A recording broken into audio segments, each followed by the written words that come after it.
Hello students, welcome to KMPS classes. आज हम यहाँ पर बात करने जा रहे हैं फिजिक्स के एक इम्पॉर्टेंट टॉपिक इलेक्ट्रोस्टैटिक्स।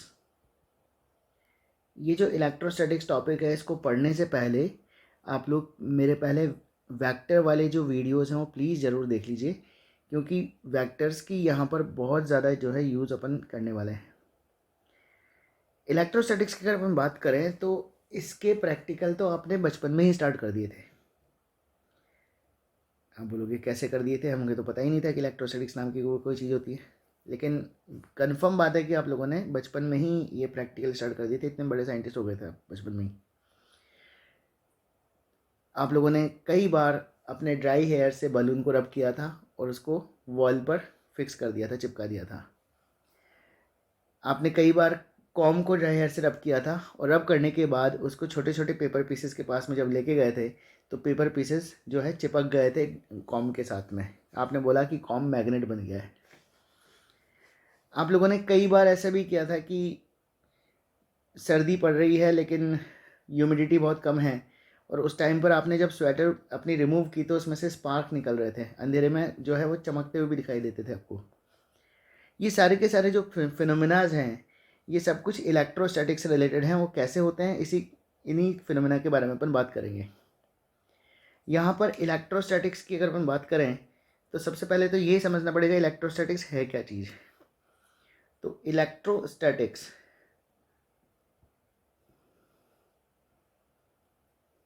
में दो वर्ड्स आपके सामने दिखाई दे रहे हैं आपको, एक इलेक्ट्रो और दूसरा स्टैटिक्स।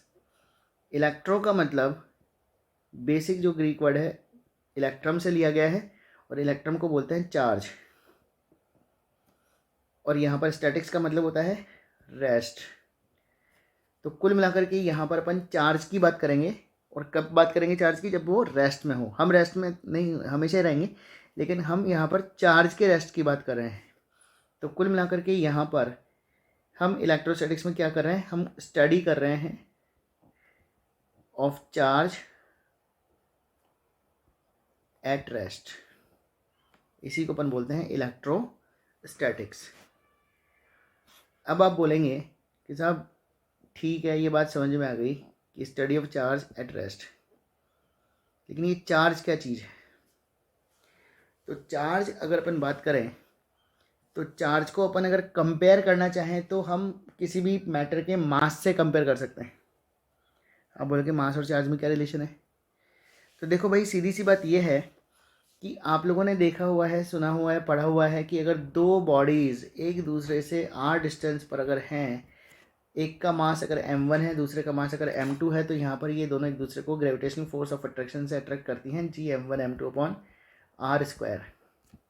तो यहाँ पर अगर मासेज नहीं होते तो क्या ग्रेविटेशनल फोर्स होता? नेचर का एक फंडामेंटल फोर्स है ग्रेविटेशनल फोर्स, और वो तभी यहाँ पर जनरेट हो सकता है, तभी वो प्रोड्यूस हो सकता है जबकि मासेज हों बॉडीज़ के अंदर। अगर मास नहीं होगा तो ग्रेविटेशनल फोर्स भी नहीं होगा। तो यहाँ पर मास क्या है? Mass is a property of matter which is responsible for gravitational field. अपन ऐसा बोल सकते हैं मास के लिए। सिमिलरली किसी भी पर्टिकुलर मैटर की वो प्रॉपर्टी जो कि इलेक्ट्रिक फील्ड के लिए रेस्पॉन्सिबल होगी, उसको अपन बोलेंगे चार्ज। यहाँ पर एक बात और है, केवल इलेक्ट्रिक फील्ड की बात नहीं करेंगे अपन।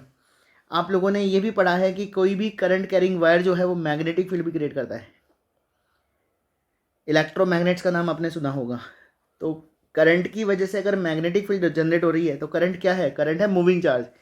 तो यहाँ पर भी जो है चार्ज की वजह से एक नई फील्ड डेवलप हुई है जिसका नाम है मैग्नेटिक फील्ड।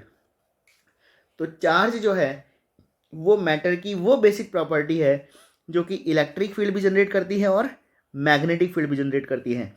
तो कुल मिलाकर के अपन चार्ज को अगर डिफाइन करना चाहें तो क्या बोलेंगे? Basic property of matter which is responsible for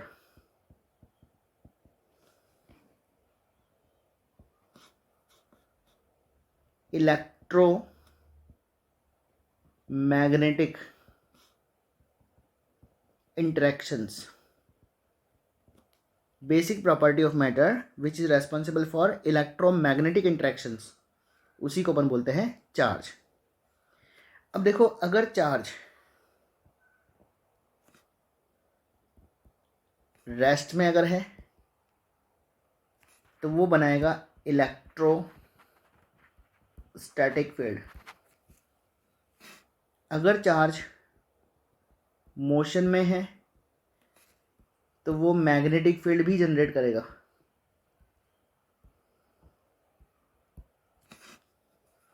और अगर चार्ज ऑसिलेशन में है या फिर वो जो है एक्सेलरेशन कर रहा है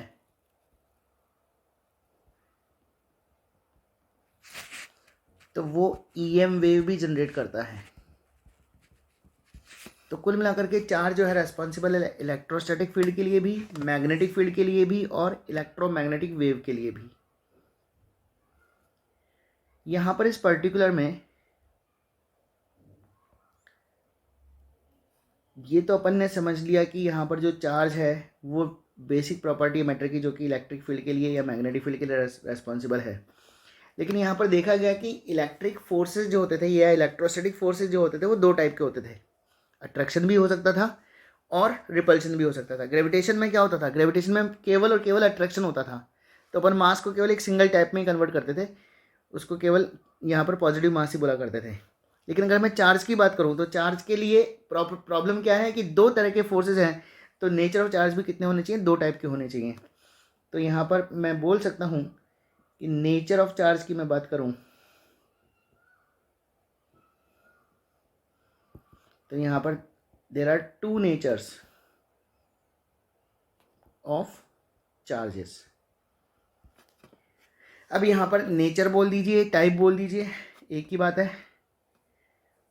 लोगों ने बोला कि अट्रैक्शन भी हो रहा है और रिपल्शन भी हो रहा है।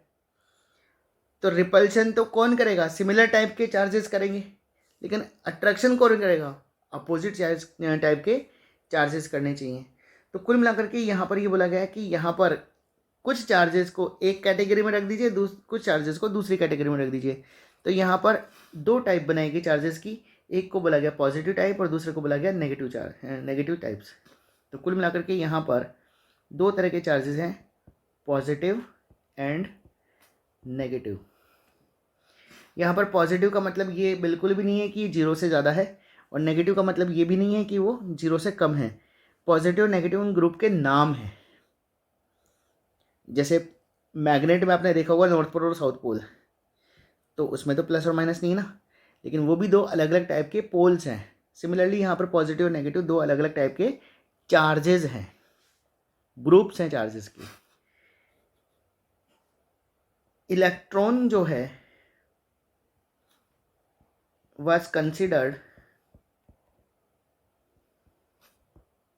to be negatively charged। Electron को जो है नेगेटिवली चार्ज कंसिडर किया गया, ठीक है ना। तो इलेक्ट्रॉन के ऊपर चार्ज नेगेटिव माना जाता है। इलेक्ट्रॉन के ऊपर चार्ज को जो है अपन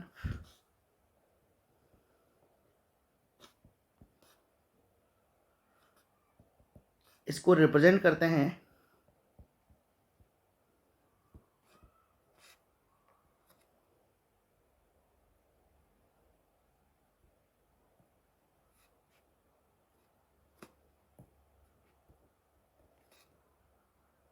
स्मॉल ई से।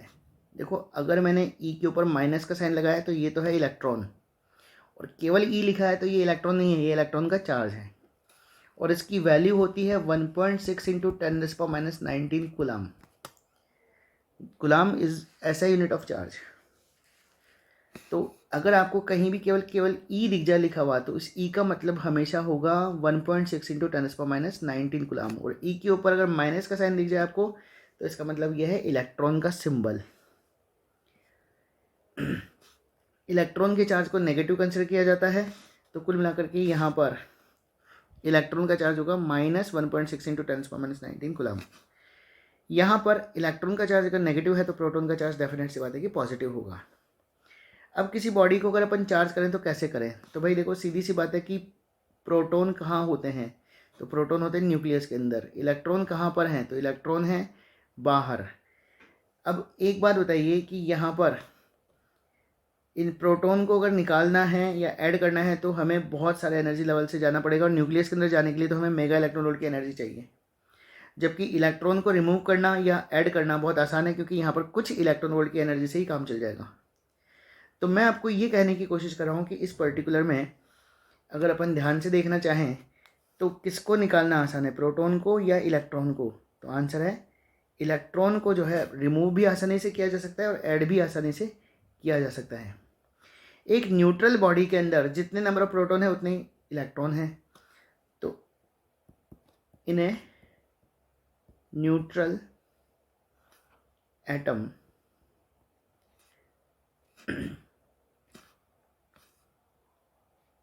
number of protons is equal to number of electrons. Proton का चार्ज इलेक्ट्रॉन का चार्ज बराबर है, तो कुल मिलाकर के टोटल चार्ज यहाँ पर आपको मिल जाएगा 0। अब किसी बॉडी को अगर चार्ज करना है तो क्या कर सकते हैं, तो चार्ज करने के लिए दो काम कर सकते हैं। अगर इस बॉडी में मैं इलेक्ट्रॉन ऐड कर दूं, मान लो पहले 50 प्रोटॉन थे, 50 इलेक्ट्रॉन थे, टोटल चार्ज कितना हो गया, तो आपको आंसर मिलेगा 0। लेकिन अगर मान लीजिए 50 प्रोटॉन तो ऐसे कैसे रहने दिए, लेकिन इलेक्ट्रॉन जो है मैंने यहाँ पर 2 ऐड कर दिए, 52 इलेक्ट्रॉन्स कर दिए, तो अब क्या होगा, तो अब डेफिनेट सी बात है कि यहाँ पर इस पर्टिकुलर में जो टोटल चार्ज है वो -2e हो जाएगा, क्योंकि इलेक्ट्रॉन का चार्ज जो है आपकी बात डोमिनेट कर रहा है। 50 प्रोटॉन है, 50 इलेक्ट्रॉन से कैंसिल हो गए, 2 इलेक्ट्रॉन्स बच गए, तो यहाँ पर इस बॉडी पर जो टोटल चार्ज है वो -2e हो जाएगा। इसी तरीके से अगर मान लीजिए मैंने 2 इलेक्ट्रॉन रिमूव कर दिए, 48 इलेक्ट्रॉन रख दिए केवल, तो क्या होगा, तो अब की बार टोटल चार्ज +2e हो जाएगा। तो कहने का मतलब यहाँ पर अपने पास में ये समझ में आता है कि बाय एडिंग और removing electron from atom can be charged. किसी भी एटम को अगर अपने को चार्ज करना है तो यहाँ पर अपन क्या कर सकते हैं, या तो इलेक्ट्रॉन को ऐड कर सकते हैं या फिर इलेक्ट्रॉन को रिमूव कर सकते हैं।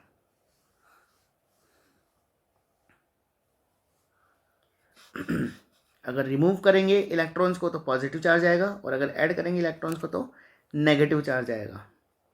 तो कुल मिलाकर के यहाँ पर किसी बॉडी से देखेंगे इलेक्ट्रॉन के डिफरेंस को अपन यहाँ पर कंसिडर करेंगे, इलेक्ट्रॉन प्रोटॉन से कितने ज़्यादा हैं या फिर कितने कम हैं।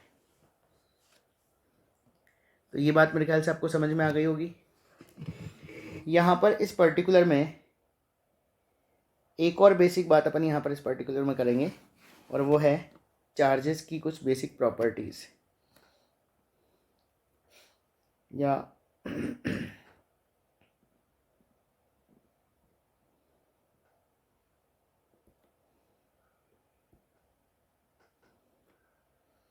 ये जो प्रॉपर्टीज़ और चार्जेस हैं वैसे तो बहुत इजी हैं, लेकिन कुछ प्रॉपर्टीज़ पर क्वेश्चंस एग्ज़ाम में बनते हैं, तो उसको प्लीज़ सही ढंग से आप देखने की कोशिश कीजिएगा। सबसे पहली बात, चार्ज एक कंजर्व क्वांटिटी है।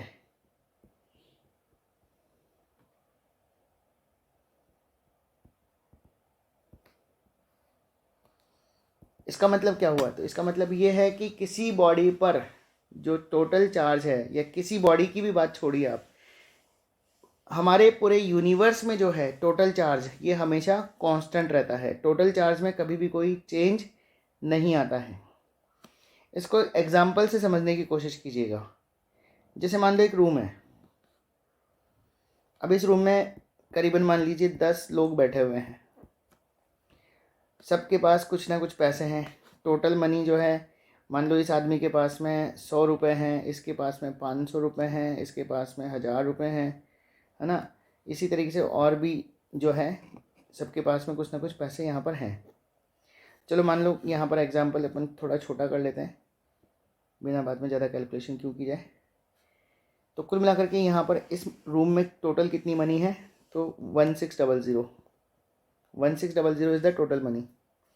अब यहाँ पर मैं ये कह रहा हूँ कि अगर ये रूम को मैं बिल्कुल आइसोलेटेड कर दूँ, यानी कि इस रूम से ना तो कोई आदमी बाहर जा सकता है ना कोई आदमी अंदर आ सकता है, इस रूम से कुछ भी जो है बाहर और अंदर नहीं जा सकता है, आइसोलेटेड रूम हो गया ये। अब इस आदमी ने, जिसके पास 100 रुपये थे, इसको नाम देता हूँ ए, ये बी और ये सी। ए ने मान लीजिए 50 रुपये बी को दे दिए। अब ए ने अगर 50 रुपये बी को दे दिए तो ए के पास कितने हो गए 50 रुपये, बी के पास कितने हो गए 550 और सी के पास कितने रह गए 1000। तो कुल मिलाकर के यहाँ पर अगर अपन ध्यान से देखें तो ए के पास इंडिविजुअली मनी कम हो गई, बी के पास इंडिविजुअल मनी बढ़ गई, लेकिन सी के पास कुछ नहीं चेंज आया। लेकिन टोटल अगर मैं मनी की बात करूँ तो पहले भी 1600 थी, अभी भी 1600 है। अब मान लीजिए सी ने जो है वो बी को कुछ पैसे दे दिए, तो सी भी अगर बी को कुछ पैसे दे देगा तो सी की भी इंडिविजुअल मनी में चेंज आ जाएगा, बी की इंडिविजुअल मनी में चेंज आ जाएगा, ए की इंडिविजुअल मनी पहले से ही चेंज थी। कुल मिलाकर के यहाँ पर अभी भी क्या टोटल मनी चेंज होगी, तो आंसर है नो। तो कहने की बात यह है कि अगर इस रूम में टोटल मैं मनी की बात करूँ तो ये कंजर्व क्वांटिटी है, इसमें कोई चेंज नहीं आ रहा है, आपस में एक दूसरे के साथ में एक्सचेंज कर रहे हैं पैसों का, लेकिन टोटल मनी जो है रूम की वो हमेशा सेम रहेगी। सिमिलरली हमारे पूरे यूनिवर्स के अंदर अगर अपन बात करें तो पूरे यूनिवर्स के अंदर जो बॉडीज़ हैं, जितनी भी बॉडीज़ हैं, वो अपने चार्जेस का एक्सचेंज कर रही हैं, लेकिन टोटल चार्ज जो है हमारे यूनिवर्स का वो हमेशा कांस्टेंट रहता है। तो अपन बोल सकते हैं कि total charge of universe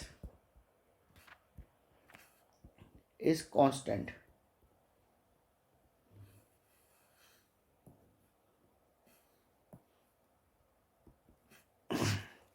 total charge of universe is always constant. यहाँ पर अगर मैं ये बोलता हूँ कि total positive charge of universe is constant, तो बताइए क्या सही है गलत है, सोचो देखें एक बार। मैंने बोला total positive charge of universe is constant, total positive charge of universe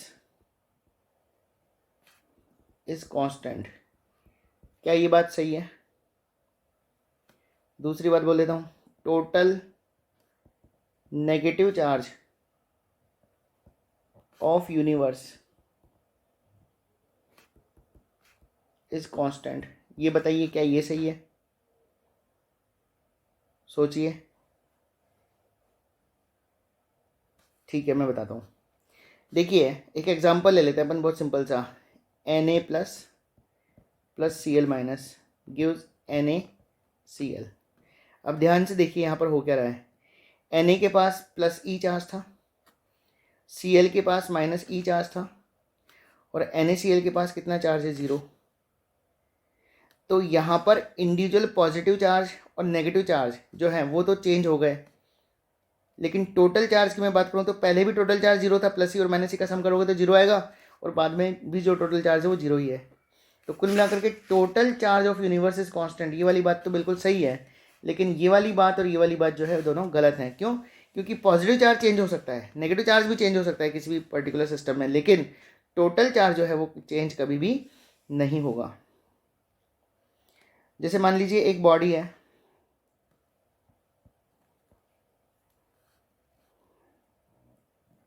इसके पास +5 माइक्रोकूलम चार्ज था, दूसरी बॉडी है इसके पास 7 माइक्रोकूलम चार्ज था। तो यहाँ पर ऐसा पॉसिबल है कि ये जो +5 माइक्रोकूलम वाली जो बॉडी है वो 2 माइक्रोकूलम चार्ज दूसरी बॉडी को दे दे, तो इसके पास कितना चार्ज आ जाएगा +3 माइक्रोकूलम, दूसरी वाली बॉडी पर कितना चार्ज जाएगा 9 माइक्रोकूलम। यहाँ पर भी अगर अपन ध्यान से देखें तो टोटल चार्ज पहले कितना था 12 माइक्रोकूलम था, बाद में टोटल चार्ज कितना होगा 9 + 3 अगेन 12 माइक्रोकूलम। तो कुल मिलाकर के यहाँ पर इस पर्टिकुलर में इंडिविजुअल पॉजिटिव चार्ज चेंज हो गया, इंडिविजुअल नेगेटिव चार्ज भी चेंज, इंडिविजुअल पॉजिटिव चार्ज यहाँ पर चेंज हो गया क्योंकि दोनों पॉजिटिव थे, लेकिन total charge of the system जो है चेंज नहीं हुआ। तो कहने का मतलब यहाँ पर यूनिवर्स के अंदर या किसी आइसोलेटेड सिस्टम में टोटल चार्ज कांस्टेंट रहेगा, पॉजिटिव और नेगेटिव चार्ज चेंज हो सकते हैं। इस कंजर्वेशन थ्योरम की एक और स्टेटमेंट अपन ऐसे बोलते हैं, चार्ज। अब चार्ज का मतलब यहाँ पर अपन बात करेंगे टोटल चार्ज की। Neither be created nor be destroyed. It can be transferred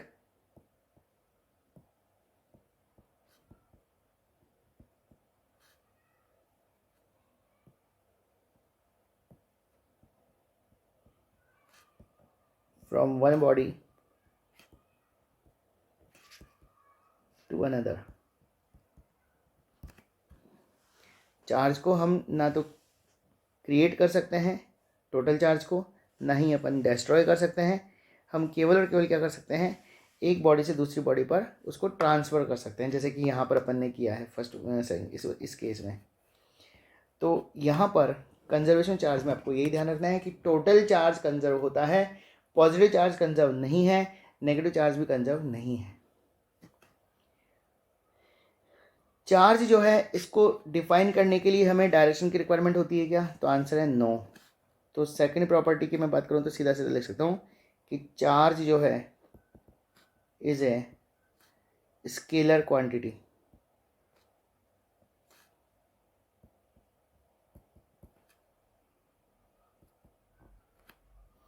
charge को डिफाइन करने के लिए हमें किसी डायरेक्शन की जरूरत नहीं पड़ती है। हम ऐसे थोड़ी बोलते हैं कि 3 माइक्रोकलाम नॉर्थ में चार्ज हो गया, तो कहने का मतलब यहाँ पर इसमें डायरेक्शन की रिक्वायरमेंट नहीं है, तो इसलिए ये क्या है, एक स्केलर क्वांटिटी है। तीसरी बात, चार्ज इज एसोसिएटेड विद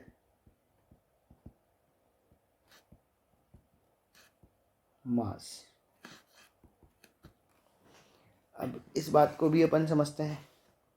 देखो इलेक्ट्रॉन का जो मास है वो होता है 9.1 इंटू 10⁻31 किलोग्राम। किसी बॉडी को अगर अपने को चार्ज करना है तो या तो उसमें इलेक्ट्रॉन को ऐड करना पड़ेगा या फिर इलेक्ट्रॉन को रिमूव करना पड़ेगा। इलेक्ट्रॉन ऐड होगा तो भी मास यहाँ पर चेंज होगा, क्योंकि इतना मास तो लेके आएगा ना एक इलेक्ट्रॉन। और अगर इलेक्ट्रॉन रिमूव होगा तो भी कम से कम, अगर एक इलेक्ट्रॉन भी रिमूव होगा तो इतना मास तो कम होगा ना।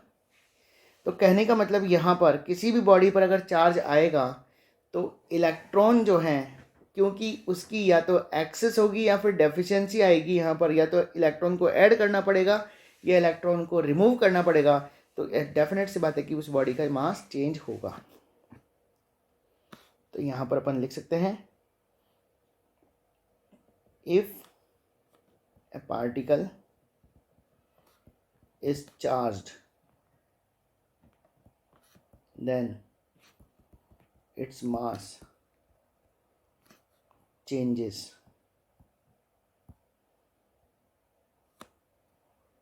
if a particle is charged then its mass changes। अगर अपन नेगेटिवली चार्ज बॉडी करेंगे तो इसका मतलब इलेक्ट्रॉन ऐड कर रहे हैं, तो mass of negative body will be greater then mass of positive particle. किसी एक पार्टिकल को एक बार नेगेटिवली चार्ज किया, एक बार पॉजिटिवली चार्ज किया, तो यहाँ पर नेगेटिवली चार्ज पार्टिकल का मास ज़्यादा हो जाएगा पॉजिटिव पार्टिकल के रेस्पेक्ट में। लेकिन यहाँ पर एक बात और है, this change can be ignored if body is macroscopic. देखिए मैक्रोस्कोपिक बॉडी का मतलब क्या, मैक्रोस्कोपिक बॉडी का मतलब वो जो कि हमें आंखों से दिखाई दे रही है।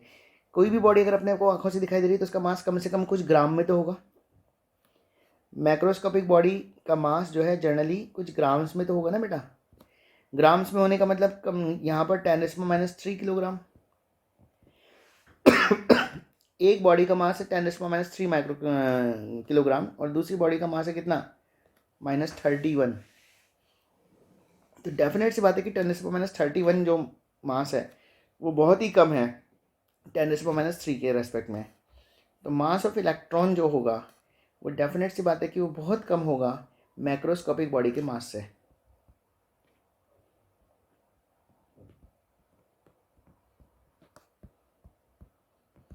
तो ऐसी कंडीशन में अगर मैं मैक्रोस्कोपिक बॉडी को चार्ज करूँगा तो यहाँ पर मास में चेंज को इग्नोर करूँगा। तो ये एक इम्पॉर्टेंट टर्म यहाँ पर भी आ गई। पहली बात, अगर आपसे कोई पूछे कि किसी बॉडी को चार्ज करने पर क्या मास में चेंज आएगा, तो आंसर है यस। लेकिन अगर वो बॉडी मैक्रोस्कोपिक है तो यहाँ पर उस मास में चेंज को अपन इग्नोर कर सकते हैं, क्योंकि इलेक्ट्रॉन का मास उस बॉडी के मास से बहुत ही कम है। लेकिन पार्टिकल्स की बात अपन करेंगे, छोटे पार्टिकल्स की बात करेंगे, माइक्रोस्कोपिक पार्टिकल्स की बात करेंगे, तो उस मास चेंज को कंसिडर किया जा सकता है। यहाँ पर एक और इम्पॉर्टेंट प्रॉपर्टी है जिसके ऊपर बेस्ड क्वेश्चंस आपको पूछे जा सकते हैं, इसको आप थोड़ा ढंग से पढ़िएगा, और वो है चार्ज इज क्वांटाइज्ड।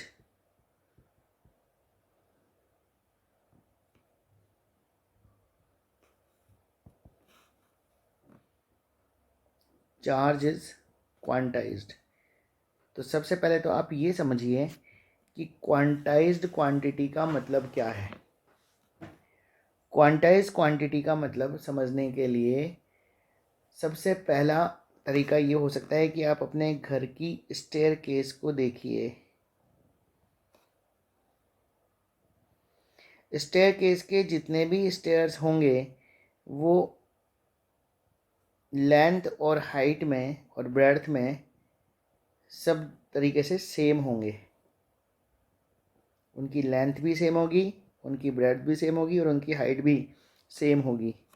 तो ऐसा लग रहा है कि जैसे एक स्टेयर केस को कॉपी किया और बाकी जगह पर उसको पेस्ट कर दिया गया है। तो यहाँ पर जैसे कंप्यूटर में होता है ना कि अपन किसी एक फिगर को कॉपी कर लेते हैं और उसको बार बार फिर पेस्ट करते जाते हैं तो एक बड़ी सारी स्ट्रक्चर बन जाती है। तो यहाँ पर उस बड़ी स्ट्रक्चर को अपन बोल देंगे क्वांटाइज्ड स्ट्रक्चर, और जिसका यहाँ पर रिपीटेशन हुआ है, जिस चीज़ का यहाँ पर बार बार रिपीटेशन हुआ है, उसको अपन बोल देंगे क्वांटा। एक और एग्जांपल देखिएगा, आपने चेस बोर्ड तो देखा ही होगा।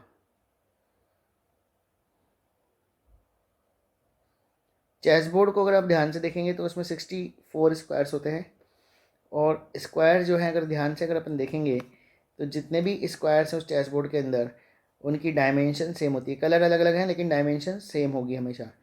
तो कुल मिलाकर के ऐसा लग रहा है जैसे कि एक स्क्वायर को अपन ने कॉपी किया और फिर बार बार पेस्ट कर दिया कलर चेंज कर करके। तो कुल मिलाकर के यहाँ पर जो एक अकेला स्क्वायर बचा है उसको बोलेंगे क्वांटा, और जो पूरा चेस बोर्ड है उसको बोलेंगे क्वांटाइज्ड क्वांटिटी स्ट्रक्चर।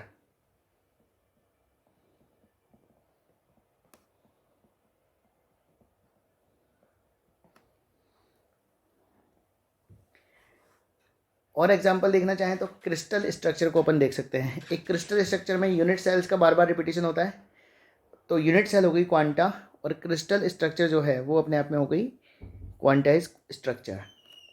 तो कुल मिलाकर के यहाँ पर क्वांटाइज्ड क्वांटिटी या क्वांटाइज्ड स्ट्रक्चर का मतलब आपको समझ में आया होगा।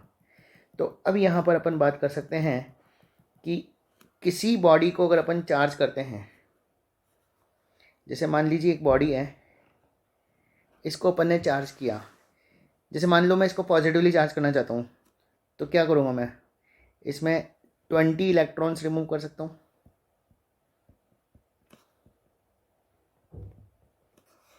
इसमें मैं 50 इलेक्ट्रॉन्स रिमूव कर सकता हूँ।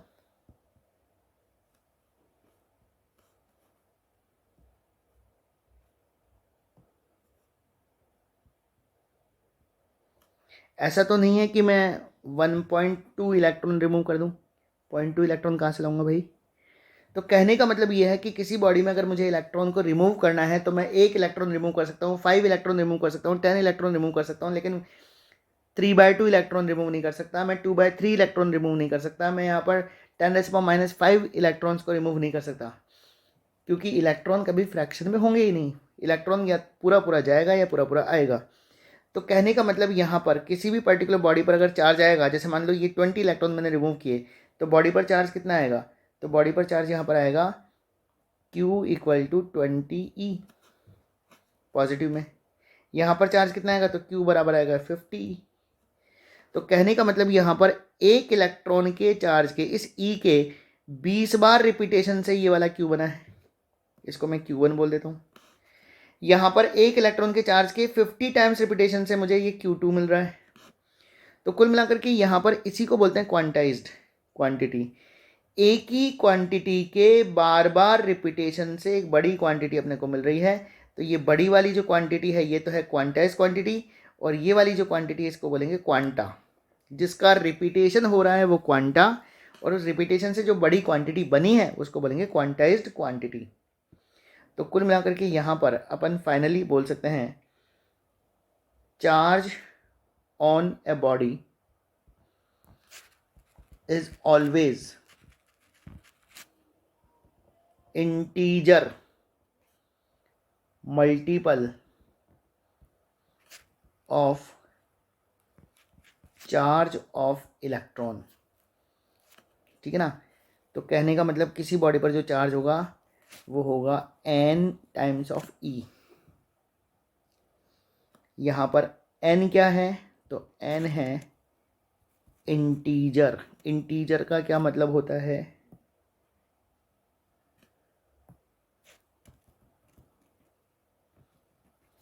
इंटीजर का क्या मतलब होता है, तो इंटीजर का मतलब होता है 1 2 3 4 5 6। तो n की वैल्यू 1 हो सकती है, 2 हो सकती है, 3 हो सकती है, 4 हो सकती है, 5 हो सकती है, एंड सो ऑन, प्लस में भी और माइनस में भी। सिमिलरली E जो है वो क्या है, तो वो है चार्ज ऑफ 1 इलेक्ट्रॉन। E की वैल्यू है 1.6 इंटू 10⁻⁻19 कूलम। कूलम को या तो CB से रिप्रेजेंट करते हैं या फिर सिंपल C से रिप्रेजेंट करते हैं। तो E का मतलब है ये और Q का मतलब है NE। तो किसी बॉडी पर अगर चार्ज अगर होगा तो ये N जो है ये हर हालत में क्या होना चाहिए, इंटीजर क्वांटिटी होनी चाहिए। कैसी क्वांटिटी होनी चाहिए, इंटीजर क्वांटिटी। इंटीजर का मतलब 1 2 3 4 5 6 हो सकता है। N की वैल्यू कभी भी 1/2 नहीं होगी, 1/3 नहीं होगी, 2/3 नहीं होगी, या कोई भी फ्रैक्शनल वैल्यू नहीं होगी। N की वैल्यू इनमें से कुछ भी नहीं होगी, किसी भी तरह का फ्रैक्शन नहीं होगा, हमेशा पूरा पूरा वैल्यू आएगी। यहाँ पर प्लस में भी आ सकती है और माइनस में भी आ सकती है। यहाँ पर ये जो E मैंने लिखा है, अब मैं इसको बोल सकता हूँ कि ये क्या चीज़ है, यही है क्वांटा ऑफ चार्ज। ये क्या चीज़ है, ये है quanta of charge, smallest possible charge. ये स्मॉल ई क्या चीज़ है, ये है smallest possible charge, smallest possible charge. इससे छोटा चार्ज पॉसिबल ही नहीं है। यहाँ पर इस पर्टिकुलर में एक लास्ट बात मैं और आपको समझा दूँ कि ये जो n है वो एक तरीके से और समझ सकते हैं अपन, ये है क्या चीज़। जैसे यहाँ पर इस पर्टिकुलर में मैंने 20 इलेक्ट्रॉन्स को रिमूव किया तो यहाँ पर 20 E आ गया आंसर में। जब मैंने 50 इलेक्ट्रॉन्स को रिमूव किया तो यहाँ पर टोटल चार्ज आ गया 50E। तो जो n का रोल यहाँ पर प्ले कर रहा था, ये पहले 20 कर रहा था, अब क्या कर रहा है, 50 कर रहा है। तो कुल मिलाकर के n क्या चीज़ है, तो n है नंबर ऑफ रिमूव्ड और एडेड इलेक्ट्रॉन्स इन मैटर।